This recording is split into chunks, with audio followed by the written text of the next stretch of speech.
অগ্নি উষ্ণতা বস্তুর গঠন হইতে স্বভাবের উদয় হয়। বস্তুর গঠন থেকে স্বভাবের উদয়, যেমন বস্তু যেমন গঠিত হয় তার সেইরকম স্বভাব। জলের স্বভাব যেমন ভিজিয়ে দেওয়া, নিচের দিকে পড়ে যাওয়া, জলের স্বভাব। ঠিক সেই রকম বস্তু তার নিত্য একটা স্বভাব সৃষ্টি হয়েছে। কৃষ্ণের ইচ্ছায় যখন কোনো বস্তু গঠিত হয় তখন সেই গঠনের নিত্য সহচরূপে একটি স্বভাব হয়, যেমন জলের স্বভাব নিম্নগামী। সেই স্বভাবই সেই বস্তুর নিত্য ধর্ম, সেটি তার নিত্য ধর্ম। পরে যখন কোনো ঘটনাবশত বা অন্য বস্তুর সঙ্গে সেই বস্তুর কোনো বিকার হয় তখন তার স্বভাব বিকৃত হয়, পরিবর্তিত হয়। অত্যন্ত সত্য সহযোগে যেমন জলটা বিকৃত হয়ে তখন আর জল থাকলো না, শক্ত একটা পাথর হয়ে যায়। এই জন্য বিকার হয়, তখন তার স্বভাব বিকৃত হয়, পরিবর্তিত হয়। সে জল নিচগামী স্বভাব পরিবর্তিত হয়ে যায়। জলে আমরা ডুবলেই সমস্ত গায়েতে জল লাগে, আর পাথরে ডুবতে গেলে মাথায় ঠেকা লাগে, পাথরে ঢুকা যাবে না।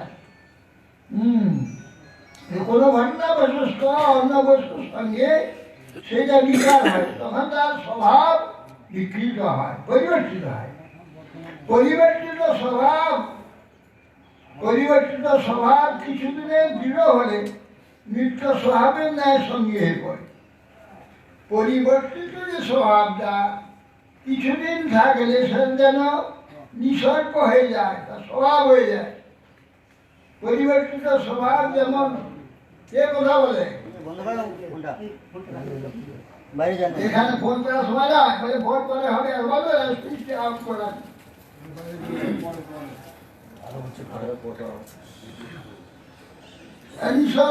বরফটা যদি বহুদিন জমা থাকে, এই বরফটা স্ফটিক পাথর হয়ে যায়। স্ফটিক পাথরের নাম শুনেছেন, হয়তো দেখেনি অনেকে। আয়নার মতো মুখ দেখা যাবে, ওটা বরফ। জল বরফ হয়ে যদি 200-500 বছর যদি সে বরফ হয়ে থাকে না গলে, কিছুদিন পর আর গলবে না। না গলতে গলতে তার স্বভাব হয়ে যাবে। সে গলতে গলতে না গলতে গলতে স্বভাব হতে শক্ত হতে হতে হতে পাথর হয়ে যাবে। পাথরে ওটা স্ফটিক হবে, স্ফটিক পাথর আয়নার মতো।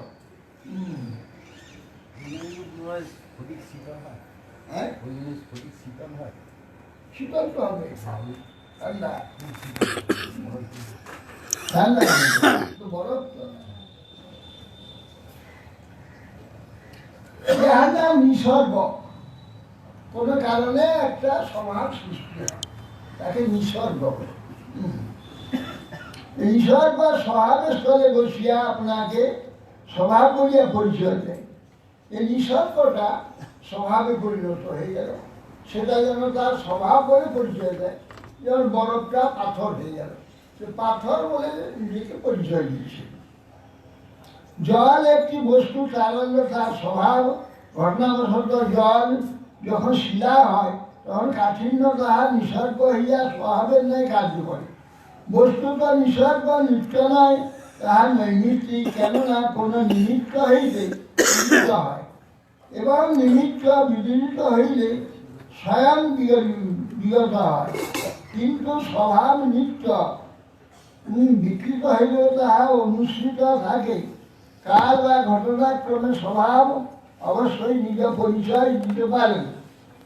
বলছেন কিন্তু স্বভাব নিত্য যে স্বভাব, সেটা বিকৃত হলেও তা অনুসৃত, তার সঙ্গে স্বভাবটা থেকে যায়। ঘটনাক্রমে স্বভাব অবশ্যই নিজের পরিচয় দেয়। বস্তুর স্বভাবই বস্তুর নিত্য ধর্ম। বস্তুর যে নিত্য স্বভাব, সেইটা তার নিত্য ধর্ম। কিন্তু নিসর্গ বস্তুর নৈমিত্তিক ধর্ম।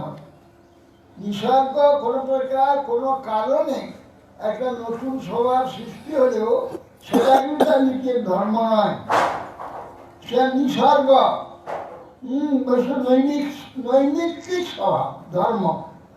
তার বস্তু জ্ঞান আছে, তারা নিত্য নৈমিত্তিক ধর্মের প্রভেদ জানিতে পারেন। নিত্য ধর্ম বা নৈমিত্তিক ধর্ম।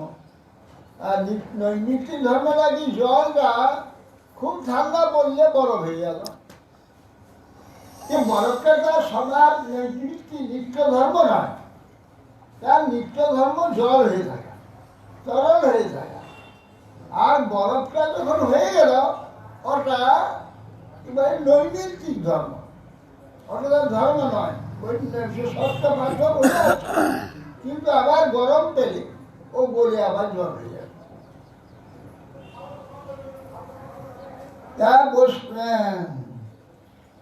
যারা বস্তু জ্ঞান নেই তারা নিসর্গকে স্বভাব মনে করে, যাদের সে সম্বন্ধে জ্ঞান নেই তারা ওই নিসর্গ হঠাৎ কোনো কারণে তার স্বভাব অন্যরকম স্বভাব হলে ওইটাকেই স্বভাব বলে মনে করে।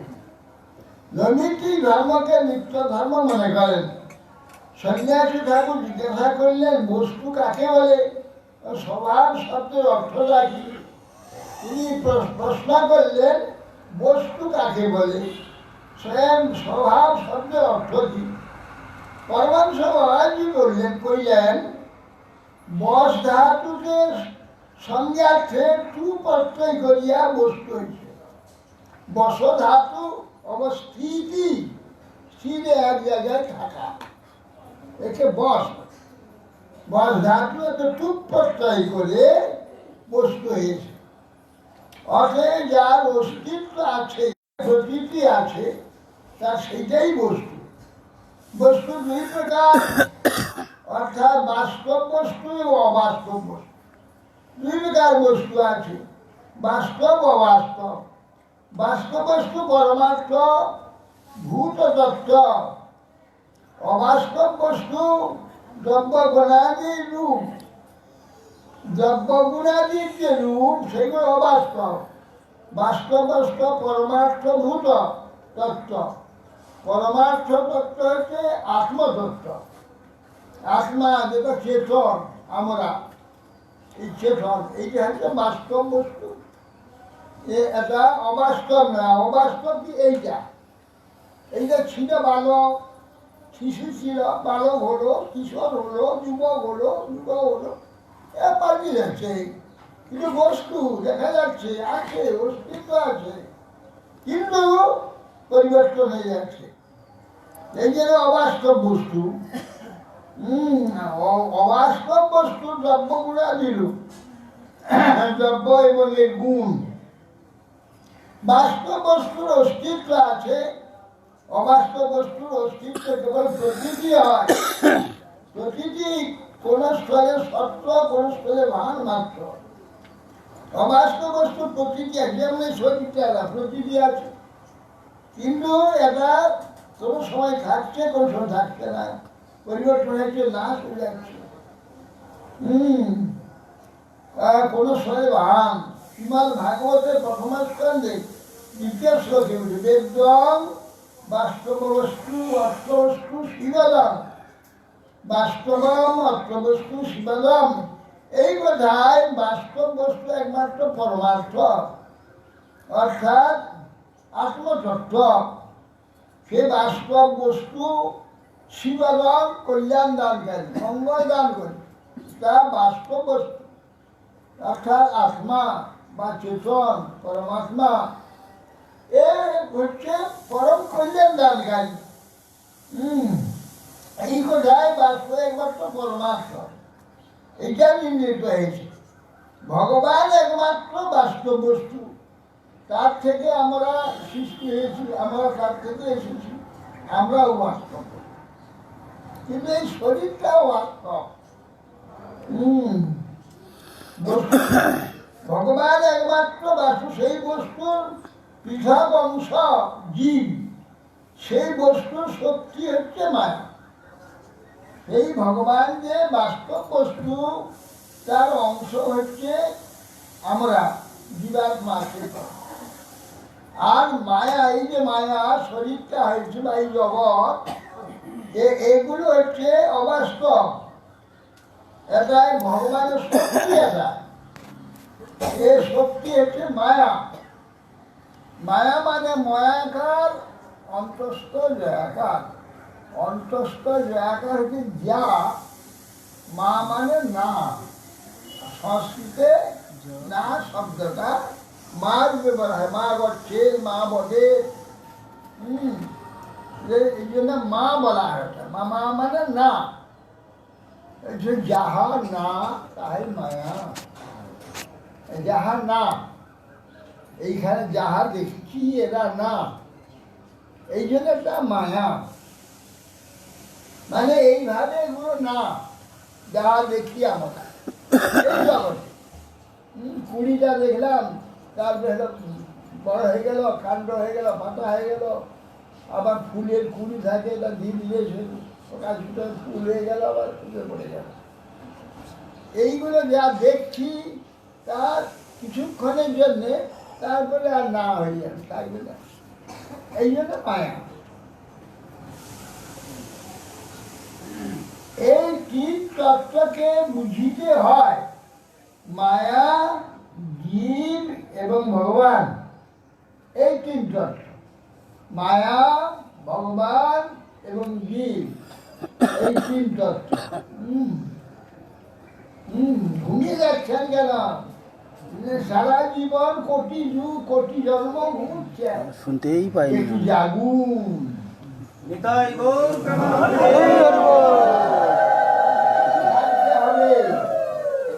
জাগার দেশে যেতে হবে। আমি জাগ্রত, আমি নির্দিষ্ট নয়, এইটা নির্দিষ্ট। এই গাছপালা, এই সমস্ত পাথর, মাটি, এ নির্দিষ্ট, চিরা নির্দিষ্ট হয়ে পড়ে, নাড়ালে নড়ে, নাড়ালে পড়ে যায়।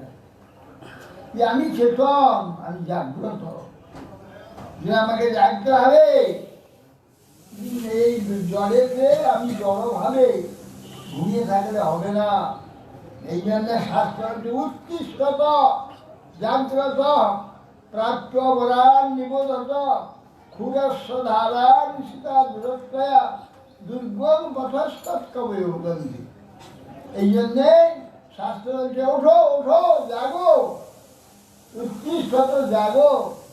প্রাপ্য বরান, তোমার কি দরকার আছে সেইটা শ্রেষ্ঠ ব্যক্তির কাছে গিয়ে জেনে নাও। কেন? ক্ষুরস্ব ধারা নিশিতা দূরত্বয়া। এই যে ধর্ম, ধর্মের পথটা, ধর্মটা হচ্ছে খুরের ধারের নেয়।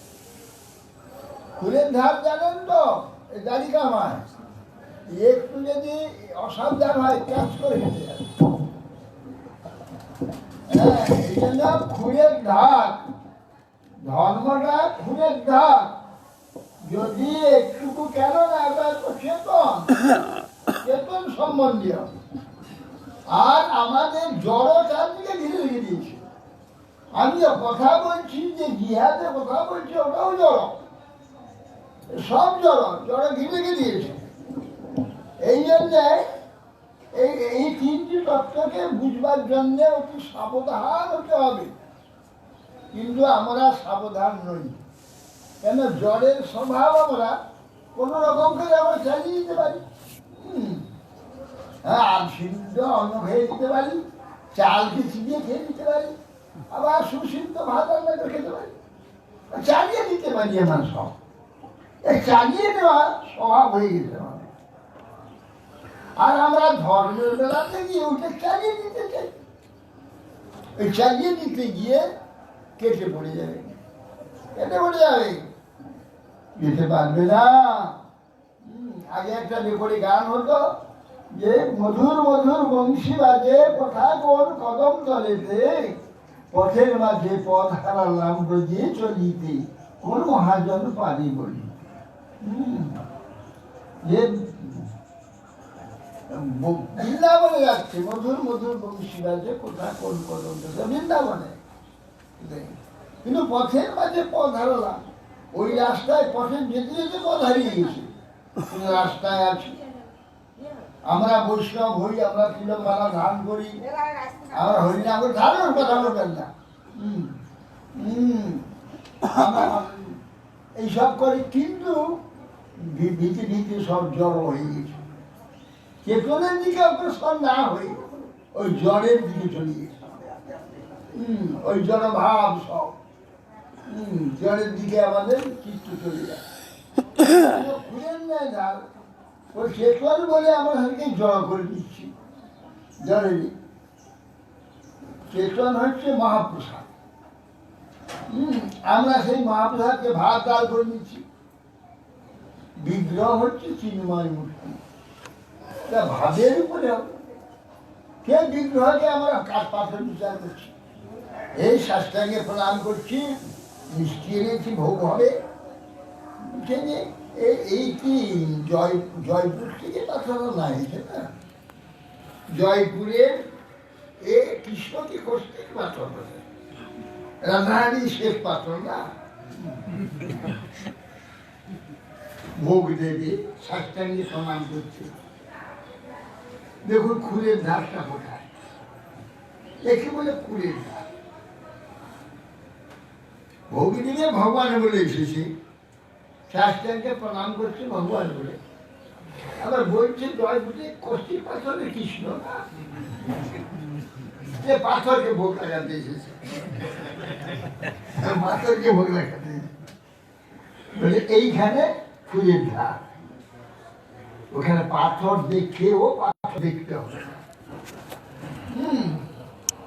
জড় দেখেও জড় দেখতে হবে না। চেতন সাক্ষাৎ ভগবান, তার সঙ্গে সেরকম ব্যবহার করতে হবে। তাহলে ভগবান কেউ চেঁচিয়ে কথা বলছে,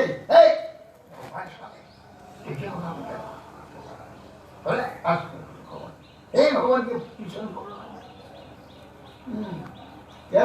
এইভাবে ভগবত ভাবটাকে প্রবল করতে হবে।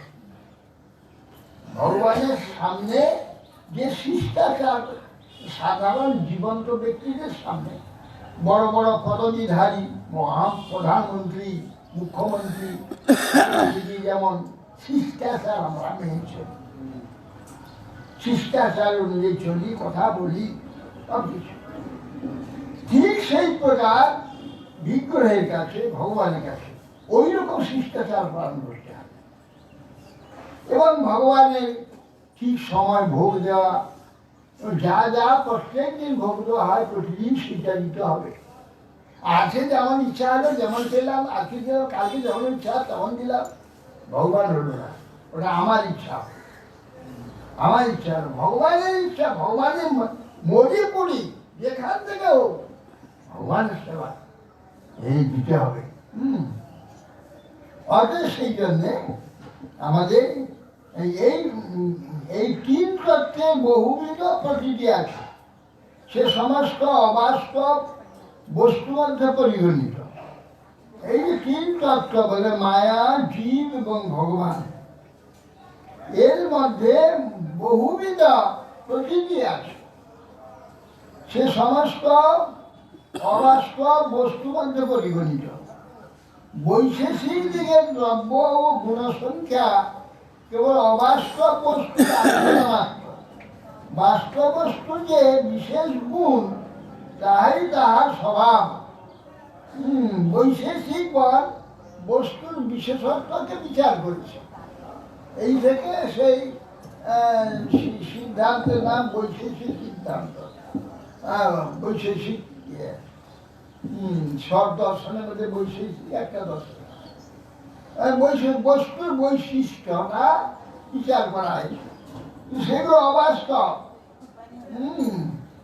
আলোচনা মাত্র। বাস্তব বস্তুর যে বিশেষ গুণ তাই তার স্বভাব, আর বাস্তব বস্তুর যে বিশেষ গুণ তার গুণ এবং স্বভাব এবং তিনি একটাই, একটাই না, হবে না। আর জগতের বস্তু তার স্বভাব, তার গুণ আল্লাহ আল্লাহ। বাস্তব বস্তুতে বিশেষ গুণ তাই তার স্বভাব। জীব একটি মাত্র বাস্তব বস্তু, জীবের যাহার নিত্য বিশেষ গুণ তাই হচ্ছে স্বভাব। সন্ন্যাসী ঠাকুর কহিলেন, প্রভু এই বিষয়টি আমি ভালো করিয়া জানিতে চাই। বাবাজি মহাশয় কহিলেন, শ্রী নিত্যানন্দ প্রভু কৃষ্ণদাস কবিরাজ নামক একটি কৃপাপাত্র আমাকে একখানি হস্তলিপি গ্রন্থ দেখাইয়াছেন। সেই গ্রন্থের নাম শ্রী চৈতন্য চরিতামৃত। তাহাতে শ্রীমান মহাপ্রভুর এ বিষয়ে একটি উপদেশ আছে, যথা জীবের স্বরূপ হয় কৃষ্ণের নিত্য দাস, কৃষ্ণের তটস্থা শক্তি ভেদাভেদ প্রকাশ, কৃষ্ণ ভুলি সেই জীব অনাদি বহির্মুখ, অতএব মায়া তারে দেয় সংসার বিদুপ। কবিরাজ গোস্বামী চৈতন্য চরিতামৃত আছে, ওটা সনাতন শিক্ষা। সনাতন গোস্বামী এই বাংলাদেশের তিনি মহামন্ত্রী, বাংলা, বিহার, আসাম 4 প্রদেশের বাদশাহ ছিল হোসেন শাহ। তাহার মহামন্ত্রী ছিলেন সনাতন। তিনি মহাপ্রভুকে প্রশ্ন করছেন, কে আমি, কেন আমায় যাবে তপস্বর, ইহা নাহি জানি কেমনে হিত হয়, সাধ্য সাধন তত্ত্ব পুঁথিতে না জানি, কিবা করি সব তত্ত্ব কথা প্রশ্ন করেছিলেন। গোড়ার প্রশ্ন, মূল প্রশ্ন, কে আমি আগে জানতে হবে। তো সনাতন জানতো না কে সে, এত বড় 3টা দেশের মহামন্ত্রী, জানে না সে কে? জানে, কিন্তু ওই জানাটা এই যে দেহ এই সময় এইটাই জানে যে এই জানাটা ঠিক নয়, এটা মিথ্যা। সেই জন্য বলছে না আসল আমি কে, এইটা বলুন। আমি সনাতন 3 প্রদেশের মহামন্ত্রী, এটা আমি জানি। কিন্তু প্রকৃতপক্ষে আমার এটা আমার জানা নয়, একটু পরিবর্তনশীল। আজ মন্ত্রী আছে, কাল চাকর হয়ে যাবে, মহামন্ত্রী থাকবো না। এটা পরিবর্তনশীল, এটা আমি নই। কিন্তু জীবের স্বরূপটা কি, আগে আমার স্বরূপটা আগে জানতে হবে। আমার স্বরূপটা জেনে জানলে তাহলে আমার প্রয়োজনটা ঠিক হবে। আমরা এখন পাগল, মায়া পাগল, এই জন্য আমাদের স্বরূপ আমরা জানি না, আর কোনটা প্রয়োজনও জানি না। আর সব দুনিয়া যা পাবো সব জেনে, এইগুলো সব আমার প্রয়োজন, সব প্রয়োজন, সব প্রয়োজন। পাগল যেমন রাস্তায় ক্যান্সার পড়ে আছে, ঘুরিয়ে আনছে, একটা ন্যাকড়া পড়ে আছে, কিনে আনছে, কাগজ পড়ে আছে, ঘুরিয়ে আনছে, যা পাচ্ছে। কেন ও সুস্থ অবস্থাতে সংগ্রহ করার স্বভাব ছিল। যেমন আমাদের আছে, ভালো জিনিস দেখতে পেয়ে ঝন্ডে কিনে নিলাম, নিয়ে নিলাম, আমার সংগ্রহ করা অভ্যাস আছে। আর মাথাটা পাগল হয়ে গেছে, হলে কি হবে, অভ্যাসটা তো থাকবে। এখন কোনটা ঠিক দিতে হবে, তার প্রয়োজন কোনটা একটা ভুলে গেছি, মাথাটা খারাপ হয়ে যেত। কিন্তু সংগ্রহ করার সবটা রয়ে গেছে, প্রতিষ্ঠিত অবস্থাতে সংগ্রহ করতেছে, সেটা রয়ে গেছে। এই জন্য যা দেখছে রাস্তায় পড়ে আছে, কুড়ি সবটা তার দরকার। কিন্তু কোনটা তার বাস্তব প্রয়োজন সেটা সে ভুলে গেছে, মাথা খারাপ হয়ে গেছে। সেই জন্য সনাতন গোস্বামী বলছি, আগে ঠিক হোক আমি কে, তারপর তো ঠিক হবে আমার প্রয়োজন নেই। এখন তো সবটাকে প্রয়োজন মনে হচ্ছে, বাস্তব একটা প্রয়োজন কিনা তো জানতে হবে। এরা বলুন, সেই কথা শুনে তখন মহাপ্রভু সনাতনকে বলছেন, জীবের স্বরূপ হয় কৃষ্ণের নিত্য দাস, কৃষ্ণের তটস্থা শক্তি ভেদাভেদ প্রকাশ। কৃষ্ণের তটস্থা শক্তি ভেদ এবং অভেদ ভগবানের সঙ্গে প্রকাশিত হয়। আচ্ছা, জীবের স্বরূপ কৃষ্ণের নিত্য দাস কেন হলো? রামদাস, নারায়ণ দাস, নৃসিংহ দাস, বিষ্ণু দাস, এটা তো হওয়ার দরকার ছিল, কিংবা কালিদাস, শিবদাস, এগুলো না হয়ে কৃষ্ণের নিত্য দাস কেন? এর সাম্প্রদায় নেই। কৃষ্ণদাস কবিরাজ ইনি ছিলেন বৈষ্ণব, সেজন্য তিনি বললেন এটা মহাপ্রভু নিজে বৈষ্ণব হয়ে তিনি বৈষ্ণব ধর্মটাকে প্রচার করছেন আর সেই ধর্ম আচরণ করছেন বলে সাম্প্রদায়িক বিচার নাকি যে কৃষ্ণদাস বলছে। কেন রামদাস কেন হবে না? যেই কৃষ্ণ সেই রাম, কেন নারায়ণ দাস হবে না? যেই রাম সেই নারায়ণ। কৃষ্ণদাস বলছি কেন? জীবের স্বরূপ হয় কৃষ্ণের নিত্যদাস।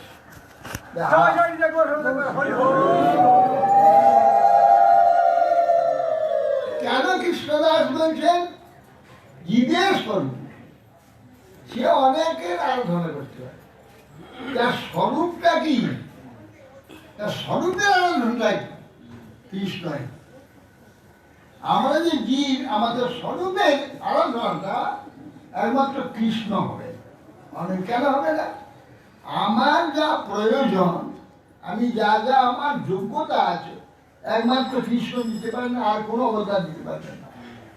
কেন না? কৃষ্ণ ষোলকলায় পরিপূর্ণ।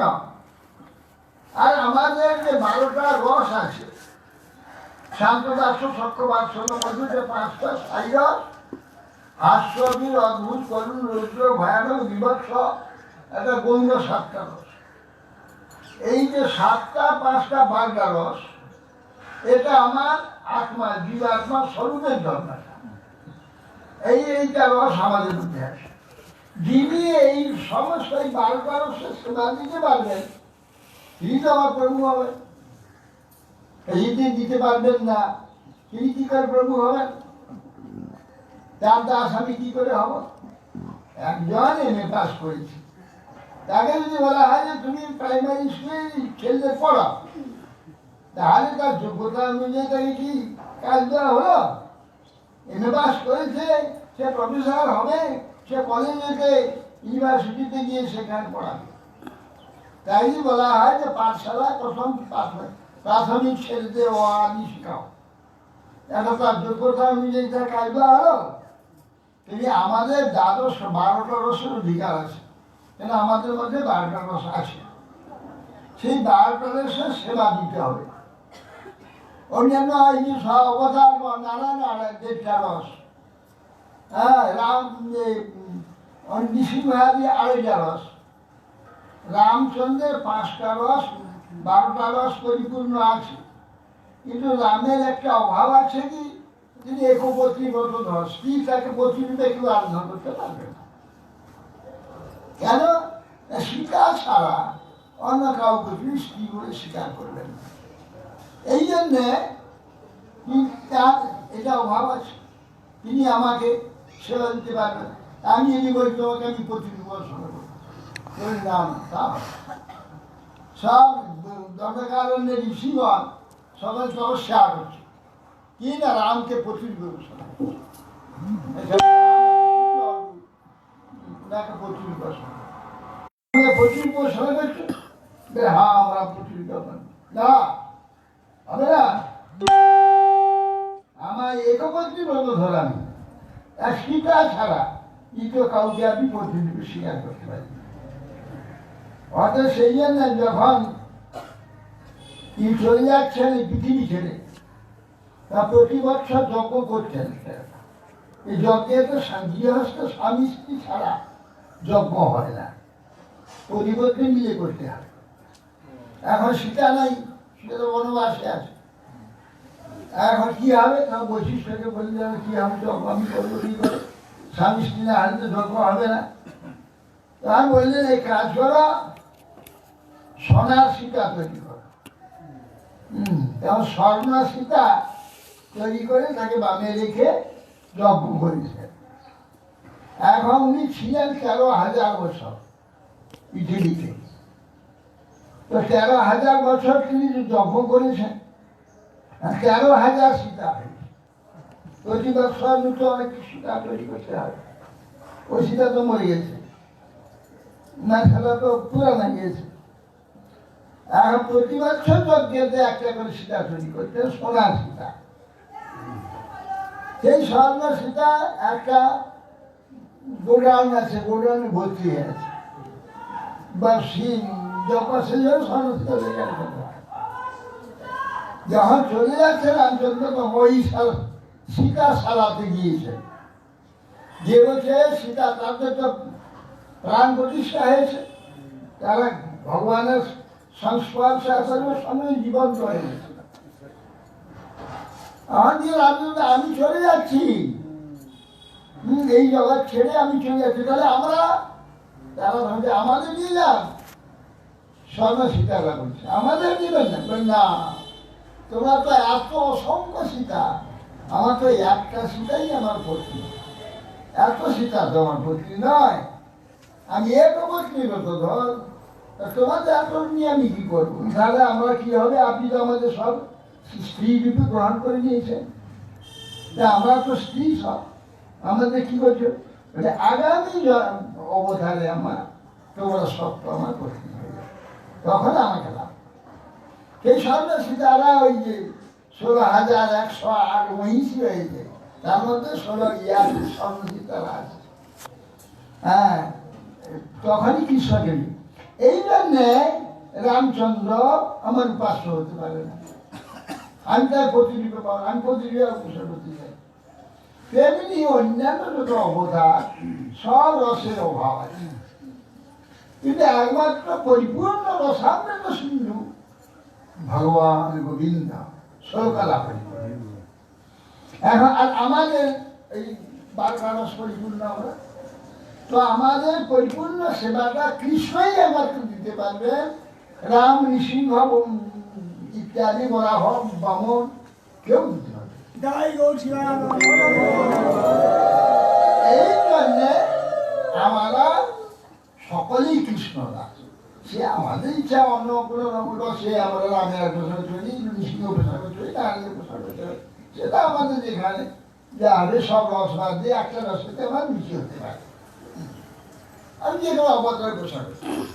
কিন্তু স্বরূপ আমার কৃষ্ণদাস, প্রত্যেকটি জীবাত্মার স্বরূপ কৃষ্ণদাস, কৃষ্ণ পরিপূর্ণ রসামৃত প্রকাশ করে কৃষ্ণ রূপে। কৃষ্ণরাম আলাদা নয়, রাম যেই কৃষ্ণই, কিন্তু রস প্রকাশ নাই। আর কৃষ্ণেতে, কৃষ্ণ রূপে যে পরিপূর্ণ রস, সমস্ত রস প্রকাশ। এই জন্য আমাদের সর্বদা আমরা কৃষ্ণদাস, এখানে কোনো সাম্প্রদায়িকতার বিষয় নেই, সর্বদা আমরা কৃষ্ণদাস কবিরাজ বিষয়। মহাপ্রভু সেই কথা বলছে, জীবের স্বরূপ হয় কৃষ্ণের নিত্য দাস। আমরা কৃষ্ণের নিত্য দাস, কৃষ্ণের তটস্থা শক্তি, কৃষ্ণের যে শক্তি আছে, শক্তিটা একটাই। তাহার প্রপঞ্চের জায়গায় অনন্ত ব্রহ্মাণ্ড সৃষ্টি করলেন। ব্রহ্মাণ্ড সৃষ্টি করবার জন্যে তিনি প্রথমে তার শক্তিকে বললেন তোমরা 3 ভাগ হয়ে যাও, একটাই তো শক্তি ভগবান, বললেন তো 3 ভাগ হয়ে যাও, একটা জড়াশক্ত মায়া হয়ে যাও, একটা চিত থেকে যাও, আর একটা উভয় হয়ে যাও, জড়েতেও যেতে পারবে আবার চেতনে যেতে পারবে, সেটা তটস্থা। তোমরা 3 ভাগ হয়ে যাবে। মায়াকে বললেন খবরদার তুমি নড়াচড়া করবে না, মায়া তুমি সবসময় জড় হয়ে পড়ে থাকে, আর আমি এই তোমাকে নাড়াবো চড়াবো, ওই তটস্থা শক্তি দিয়ে তোমাকে আবার চলাবো, যে যথা ভাস যথা তম। আভাস, আভাস কি না জড়, কিন্তু নড়াচড়া গেছে। এই আভাস সত্যিটা মায়া, মায়ার আর একটা শক্তি, ওই চেতন আছে, ওই চেতন থাকার জন্য নড়াচড়া। এই উভয়তে উভয় সম্বন্ধ থাকে, তটস্থা শক্তি আর চিৎ শক্তি, সে পূর্ণ চৈতন্য শক্তি। এই জন্য কৃষ্ণের তটস্থা শক্তি আমরা যা নাকি এই জগৎটাকে পরিচালনা করার জন্যে এই শক্তিটা দরকার। তটস্থা এই বিশ্ব প্রপঞ্চ লীলা ভগবানের, এই জন্য তটস্থা শক্তি ভেদাভেদ প্রকাশ, ভেদ এবং অভেদ প্রকাশ। ভেদাভেদ কিন্তু সব চেতন, ভগবান তিনিও চেতন, জীবাত্মা আমরাও চেতন, এক অভেদ। কিন্তু জীব হচ্ছে অণু, চিৎকণ, আর ভগবান হচ্ছে চিৎ সমুদ্র। এই বিভু আর অণুতে ভেদ, এই বিভু অনুকে ভেদ, ভেদাভেদ প্রকাশ। ভেদ এবং অভেদ এই দুইটা প্রকাশ হয়েছে, জীব এবং ভগবান। এই ভেদাভেদ নাহলে একই জাতি, কৃষ্ণ ভুলি সেই দিন অনাদি বহির্মু, কৃষ্ণ ভুলে অনাদি বহির্মু হয়েছেন জীব। অনাদি বহির্মু কোনো একদিন তো হয়েছে রে বাবু, সেদিন ছিল না, সে তো আত্মা ভগবানের তো ছিল, ভগবান থেকে ভ্রষ্ট হয়ে মায়াতে এসেছে। সেই আগ্নি কোনোদিন তো ভ্রষ্ট হয়েছিল, দেখে এখানে অনাদি বলছে কেন? আর বহির্মুখতা যদি অনাদি হয় তাহলে আর তো কোনোদিন উন্মুখ হবে না, সে বহির্মুখ তো চিরকাল থাকবে, সেটা তো অনাদি। যে তাকে উন্মুখ হতে বলছে কেন? কেন শাস্ত্র বলছে কেন? মহাচন্দ্র বলছে কেন? উন্মুখ হতে বলছে কেন? এ তো অনাদি বহির্মুখ। অনাদি বহির্মুখ এই জন্য বলছে আমাদের তো আদি নেই, আমরা তো নিত্য নিত্য আমরা, কিন্তু বহির্মুখ এসে আপাতত অস্বাভাবিকভাবে দৈম এসে আমাকে ঢাকিয়ে দিয়েছে। কিন্তু আমি নিত্যই আছি, আমি মুক্তই আছি, বন্দিও হয়নি বা জড় হয়ে যায়নি, কিন্তু জড় আমাকে, জড় ভাব আমাকে আবৃত করেছে, কিন্তু আমি জড় হয়ে যাইনি। এই যে বলেছেন নিত্য, কিন্তু এখন বহির্মুখ দেখা যাচ্ছে, এই জন্য নিত্য বহির্মুখ। নিত্য বহির্মুখ বা অনাদি বহির্মুখ, অনাদি এখন আছে, তার আদি নেই, নিত্য, এখন বহির্মুখ দেখা যাচ্ছে, ভগবানকে বাদবে অন্যমুখী হয়েছে। এই জন্যে কৃষ্ণ ভুলি। তাহলে কৃষ্ণকে আগে জানতো না, জানলে ভুললো কি করে? যদি ভুলে যায় তা আবার জানিয়ে দিলে আবার ভুলে যাবে না। তাহলে এখানে কৃষ্ণ ভুলি সেই জন্য রাজি হয়েছে, কৃষ্ণকে আগে জানতো সে, পরে ভুলছে সে। এটা কি করে হয়? চিৎকন জীব সে মায়াতে আকৃষ্ট হলো, কারণ সমুদ্র থেকে আকৃষ্ট হয়ে, আকৃষ্ট হয়ে মায়াকে নিয়ে প্রথমে একটা শরীরটাকে দিয়ে দিল, কি পাথর, প্রথমে পাথর শরীর, তারপরে বৃক্ষ, তারপরে কৃমিকি, তারপরে পশু পক্ষী, তারপরে মনুষ্য। এই করতে করতে সেই ৮৪ লক্ষ জমি, ৮০ লক্ষ জমি পার হয়ে ৮৪ লক্ষ জমি পরে মনুষ্য জন্ম হয়েছে।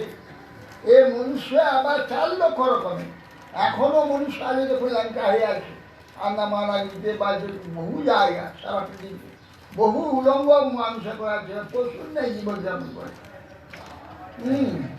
এইভাবে সিরিয়াল আসছে, উঠতে উঠতে যখন জ্ঞান বিজ্ঞান জন্মেছে, মানুষ চলে এলো, যেমন আমরা এসেছি, জ্ঞান বিজ্ঞান জন্মেছে আসার পরে, তখন সে ভগবানকে জানলো।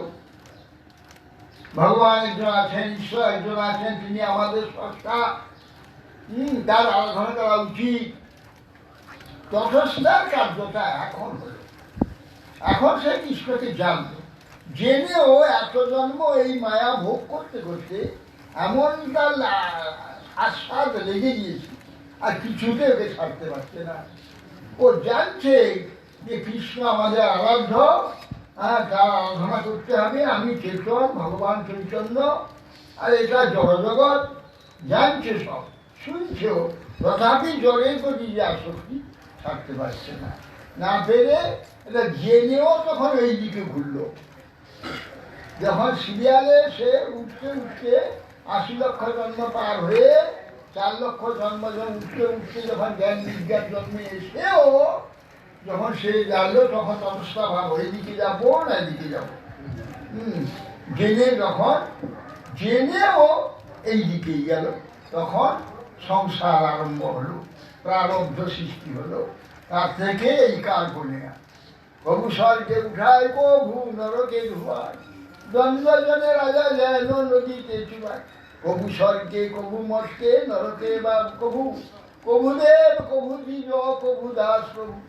এইভাবে সেই রূপে সংসার ভূমিতে কোন জন সাধু সঙ্গে নিজ তত্ত্ব অবগত হন,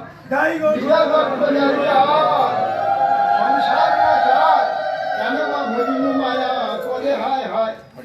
এই হইল কৃষ্ণ ভুলি অনাদি হইল। ওখানে চিৎকন যেখানে আসছে, কিন্তু প্রথম পাথর জন্য হয়তো কোনো কিছুই নাই, বীজ চিতের একটা চিৎকন, আমি বীজ সরিয়েছিলাম, এখন যাওয়া আছে সেখান থেকে যাওয়ার কোনো প্রশ্ন নেই। এখানে এসে প্রকৃত তটস্থার কাজ হলো।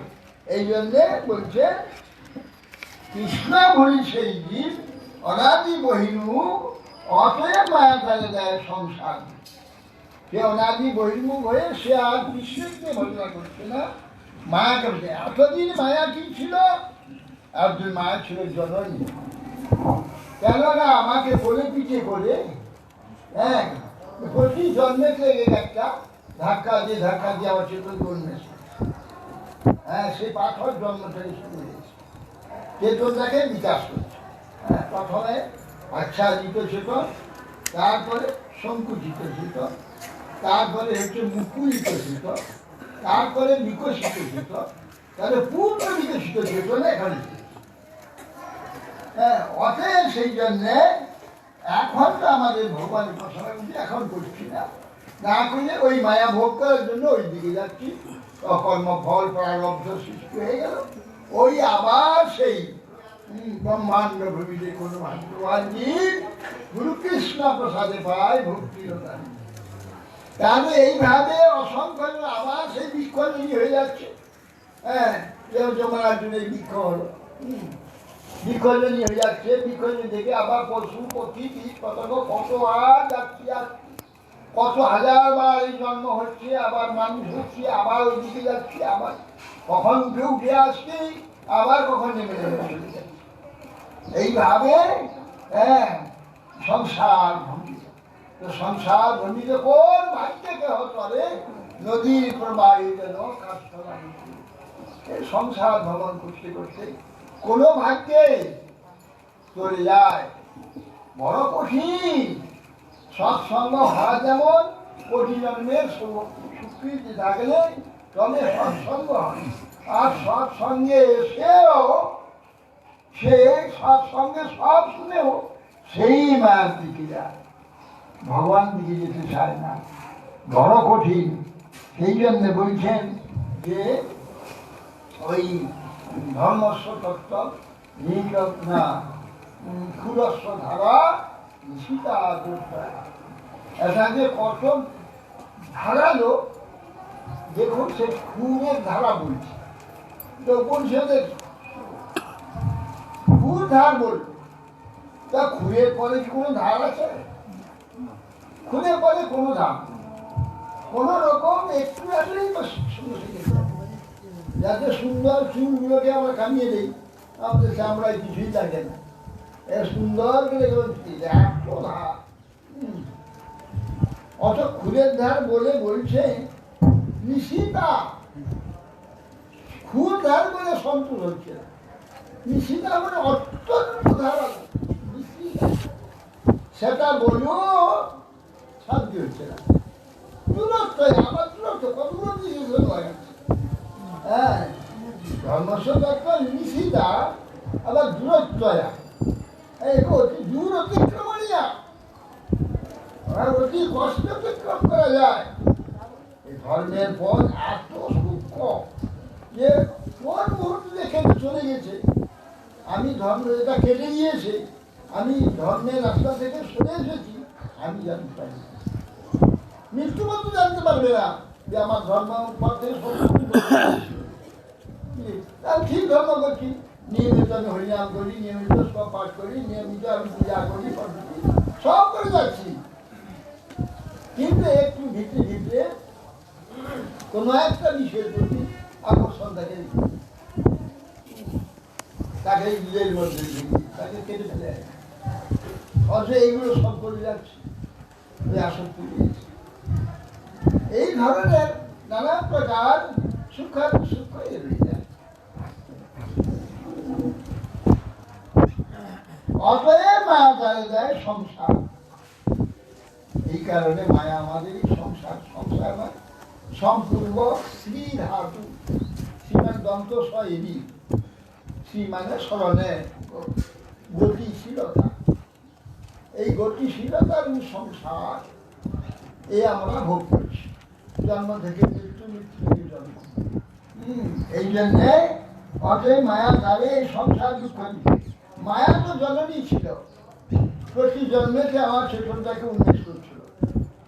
ওই পশু জন্ম থেকে কীট পতঙ্গ থেকে তুলে আনতে কত কষ্ট করতে হবে, আমি জন্মই নেপলে করে নিয়ে মায়া আমাকে আস্তে আস্তে সেই চেতনটাকে উন্মেষ করতে করতে জ্ঞান বিজ্ঞান জন্ম পর্যন্ত মায়াই নিয়ে এসেছে।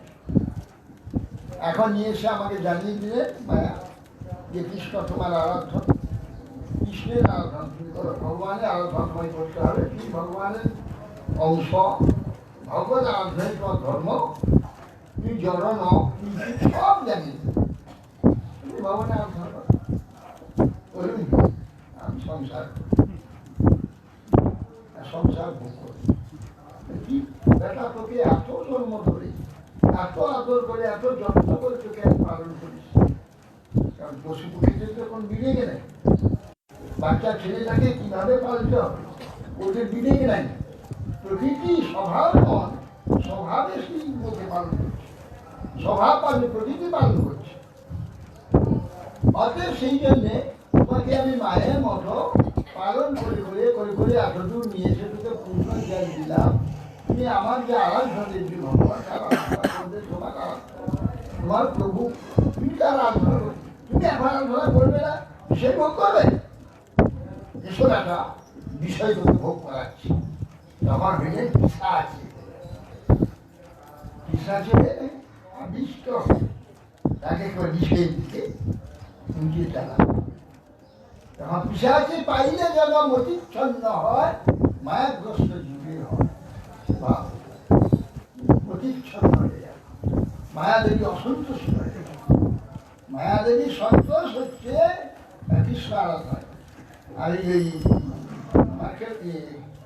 স্কন্দন বলছিলাম, সেখানে এক জায়গায় দেবী বলছেন, বলে আমার ভক্ত কারা জানো, আমার প্রকৃত ভক্ত বৈষ্ণব, আর যারা আমাকে মা মা বলে দিন দিন শেখাচ্ছে আমার ভক্ত নয়, এরা মা স্বার্থবাদী, খালি মা মা বলে যারা মা দেহ চন্ডিকে সুন্দরম যুদ্ধে জয়ন্তী পবনাশিনী রূপং দেহি অয়ং দেহি দিশো দহি দিজো দহি বিদেহি দেহি কল্যাণ বিদেহি পরমুচ্চ করি রূপং দেহি অয়ং দেহি দিশো দহি দিজো দহি, দুইবার জয় দাও, ডবল জয় দাও, জয়টা একটা জয় নয়, ডবল জয়। রূপং দেহি জয়ং দেহি দিশো, সমস্ত দিকটা জয় দাও আর ডবল জয় দাও। এই যে বলি সকাল দাও, খালি দাও দাও দাও, এবার আমার ভক্তরা নাকি আর সর্বত্যাগী, একমাত্র কৃষ্ণ ছাড়া আর কিছু ছাড়া চাই না, সর্বত্যাগী বৈষ্ণব আমার, আমি আমার যে উদ্দেশ্যে এদের আমি জ্ঞান বিজ্ঞান পর্যন্ত নিয়ে এসেছি, সেই উদ্দেশ্যরা সেই কার্যটা আমার করছে, আমারই কার্য করছে বৈষ্ণবরা, বৈষ্ণবরাই আমার একমাত্র, এরাই আমার ভক্ত, এরা আমার ভক্ত না, দেখি নিজেই বলছি। আমরা কৃষ্ণ ভুলে ভবনাদি কঠিন হয়ে গিয়ে আমাদের এই দুর্দশা হয়েছে।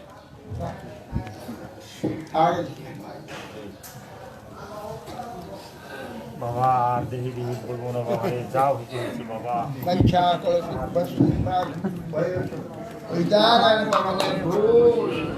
হরে হরে রাম কৃষ্ণ যাদব নম।